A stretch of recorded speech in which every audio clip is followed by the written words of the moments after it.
দর্শক আসসালামু আলাইকুম, স্বাগত জানাচ্ছি দিনাজপুর জেলার ঐতিহ্যবাহী আমবাড়ি হাট। আর আপনার জানেন হাটটি সপ্তাহে 2 দিন বসে, সোমবার শুক্রবার। তোমরা রয়েছে আজকে শুক্রবার। আর আমরা দেখছি সামনে বেশ কিছু গরু সংগ্রহ করছে আতাউর ভাই। আতাউর ভাই আসসালামু আলাইকুম, কেমন আছেন? কয় পিস কালেকশন করলো? ভাই আচ্ছা, যাবে কোথায় এগুলো? ঝিনাইদহ। আচ্ছা, ঝিনাইদহ। ভাই আসছে? ভাই আসছে না, আসে না, আসে না। আচ্ছা, পাঠিয়ে দিচ্ছেন? টাকা পাঠিয়ে দিচ্ছি। টাকা পাঠিয়ে দিচ্ছে, আপনি পাঠাচ্ছেন? বেশিরভাগই ওরকমের টাকা পাঠাচ্ছে এখন ভাই, প্রবাসীরা। আচ্ছা, প্রবাসীরা। আচ্ছা, একটু গরুগুলা দেখান তো আপনি কেমন দামে দেখা যাবে। আচ্ছা, এই বাস থেকে ষাঁড় বাচ্চা কত হয়েছে এটা?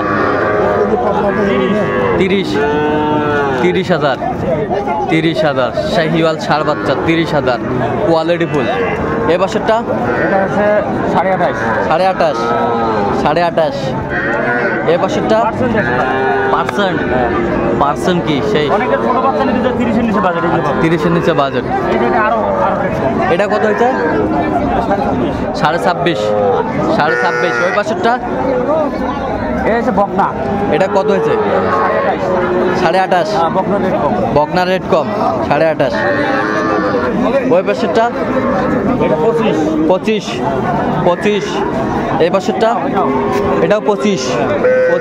এই বছরটা হ্যাঁ 25.5। এই বছরটা এটা 23,000। এই যে স্পট কালার 23,000। স্পট কালার নাই, এই জন্য 23,000। এটা হচ্ছে 30,000। এটা কত? 21। এই বছরটা এটা হচ্ছে 20,500। 20,500 যাচ্ছে তাহলে ঝিনাইদহ। হ্যাঁ, ঝিনাইদহ যাবে। আচ্ছা, ঝিনাইদহ বেশ সুন্দর গরুগুলো সংগ্রহ করছে আতাউর ভাই। আচ্ছা, আতাউর ভাই এরকম সংগ্রহ বা কালেকশন যদি কেউ নিতে চায় দিতে পারবেন? নাম্বার বলেন তো। 017 হ্যাঁ 17 হ্যাঁ 15 হ্যাঁ 00 হ্যাঁ 69। আচ্ছা, নাম্বার যত করলে হবে। ঠিক আছে। তো দর্শক, আজকে এ পর্যন্ত সব ভালো থাকবেন, সুস্থ থাকবেন এবং পরবর্তী পর্যন্ত চ্যানেলটি সাবস্ক্রাইব করবেন। সেই সাথে আমাদের ফেসবুক পেজটি ফলো করবেন।